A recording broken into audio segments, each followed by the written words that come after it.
Good morning class. आज जो हम आप लोगों को विषय पढ़ाने जा रहे हैं वो है सम तथा विषम संख्याएं। सम संख्याओं को इंग्लिश में हम लोग बोलते हैं इवन नंबर और विषम संख्याओं को हम लोग इंग्लिश में बोलते हैं ऑड नंबर। तो ऑड और इवन नंबर्स के बारे में हमने तुमको पहले भी बता रखा है।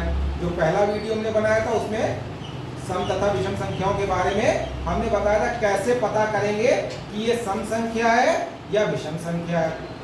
अब आज हम जो है सम तथा विषम संख्याओं के बारे में विस्तृत रूप से चर्चा करने जा रहे हैं। अब तुमको केवल देखना है, समझना है। सम संख्याएं क्या होती है, पहली तो परिभाषा पता होनी चाहिए कि सम संख्या किसे कहते हैं। तो सम संख्याएं देखो, जैसा परिभाषा में मैंने लिखा है, वह संख्याएं जो दो से पूर्ण विभाजित हो जाती हैं उन्हें हम सम संख्याएं कहते हैं। पूर्ण विभाजित का मतलब जब हम किसी संख्या को दो से भाग करेंगे, भाग करने के बाद शेष फल जो होगा वो 0 आ जाए तो वह संख्या पूर्ण विभाजित मानी जाती हैं दो से। जैसे हमने उदाहरण में लिखा है 4। जब 4 को हम 2 से भाग करेंगे तो 4 जो है 2 दूनी 4। जब 4 में से 4 घटाए तो कितना आ गया 0। तो शेष फल यहाँ पे हमारे पास कुछ नहीं बचा, 0 बचा। तो 4 जो है वो 2 से पूर्ण विभाजित हो रही है। तो ऐसी कुछ संख्याएं हमने लिखी हैं, जैसे बस इन संख्याओं को तुमको याद रखना है। 0, 2, 4, 6, 8। 2 को तुम 2 से विभाजित करोगे पूरी विभाजित हो जाएगी। 4 को 2 से विभाजित करके मैंने दिखाया पूर्ण विभाजित होगी। 6 को 2 तिहाई 6, 8 को 2 चौको 8। इसका मतलब ये नहीं कि ये संख्याएं बस 0, 2, 4, 6, 8, इसके आगे सम संख्याएं होंगी नहीं। इसके आगे बेटा बढ़ते जाओगे सम संख्याएं मिलती जाएंगी, जैसे 10, 12, 14, 16। हमने बताया था इकाई के स्थान पे अगर ये संख्याएं दिख रही होंगी, इकाई के स्थान पे अगर ये संख्याएं दिख रही होंगी किसी भी संख्या में, तो वह संख्या हमारी हो जाएगी सम संख्या। क्लियर? सबको समझ में आ रहा है? Yes sir. इसी तरीके से देखो विषम संख्या ऑड नंबर की क्या परिभाषा है, क्या डेफिनेशन है, इसका जस्ट उल्टा लिखा हुआ है। इसमें क्या लिखा है? वह संख्याएं जो 2 से पूर्ण विभाजित नहीं होती हैं उन्हें हम विषम संख्याएं कहते हैं। जैसे उदाहरण देख लो, पहली संख्या हम ले लें 3। देखो यहाँ पे अगर हम 3 लें, 3 को अगर हम 2 से विभाजित करें बेटा, एक बार जाएगा, 2 एक अन्नम 2, और घटाएंगे तो यहाँ कितना बचा रह जाएगा 1। शेष फल बच रहा है, और इसमें देखो शेष फल कुछ नहीं बच रहा था। तो ये संख्या 3 जो है वो 2 से पूर्ण विभाजित नहीं हो रही है। तो परिभाषा में यही कह रहा है कि वह संख्याएं जो 2 से पूर्ण विभाजित नहीं होती हैं उन संख्याओं को हम विषम या ऑड संख्याएं कहते हैं। अब ऑड संख्याएं कौन कौन सी हैं? देखो बेटा, 1, 3, 5, 7, 9। अब इसका मतलब ये नहीं, इसीलिए मैंने देखो आगे डॉट डॉट डॉट डॉट इसलिए बना रखा है कि इसके आगे की संख्याएं बढ़ेंगी।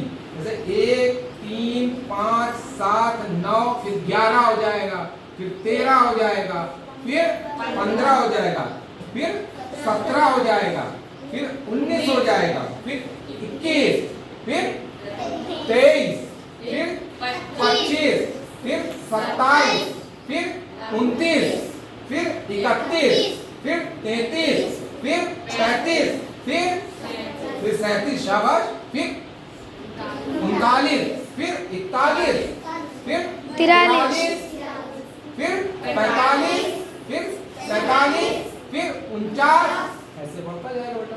कोई दिक्कत नहीं, कोई भी तुमसे पूछे तुम आराम से बता लोगे कि सम संख्याएं और विषम संख्याओं को। ठीक, क्लियर? परिभाषा समझ में आ गई। सम तथा विषम संख्याएं कौन कौन सी होती हैं वो हम निकालना सीख गए। अब देखो, अब जो सबसे महत्वपूर्ण जो नया आया है इसमें है 2 या 2 से अधिक सम तथा विषम संख्याओं का योग और गुणनफल। अगर हम 2 सम संख्याओं को जोड़ेंगे तो हमको कैसी संख्या मिलेगी? सम मिलेगी या विषम मिलेगी? या हम 2 विषम संख्याओं को अगर हम जोड़ते हैं तो सम संख्या मिलती है कि विषम संख्या मिलती है। यदि हम एक सम और एक विषम संख्याओं को जोड़ते हैं तो कौन सी संख्या मिलती है।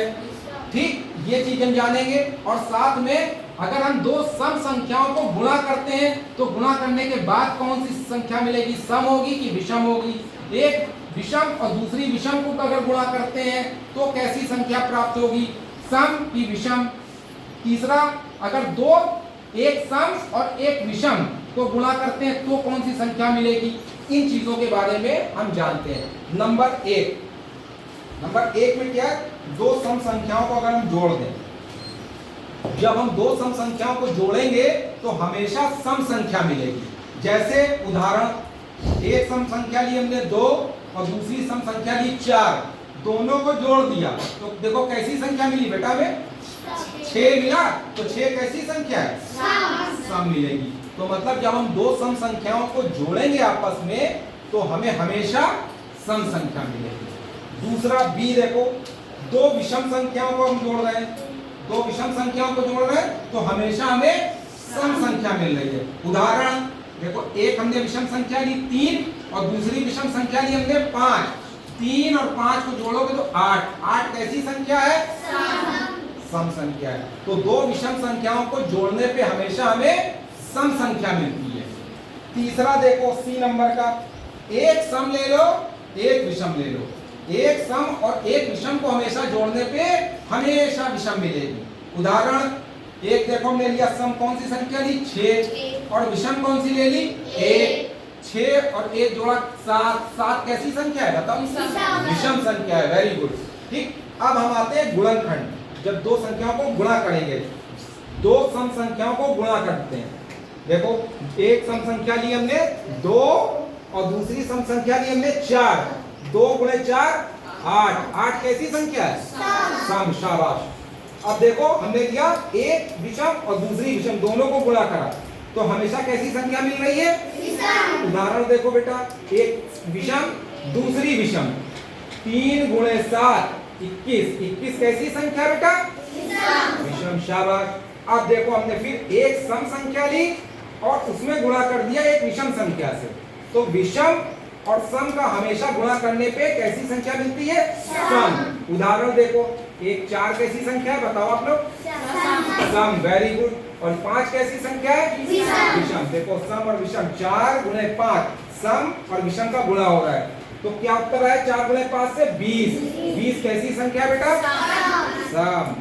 शाबाश। आज हमने जाना क्या क्या जाना बेटा, विषम और सम संख्याओं को गुणा करने से कैसी संख्याएं प्राप्त होती हैं और सम तथा विषम संख्याओं को जोड़ने से कैसी संख्याएं प्राप्त होती हैं। और साथ में हमने परिभाषा जानी कि सम संख्याएं किसे कहते हैं और विषम संख्याएं किसे कहते हैं।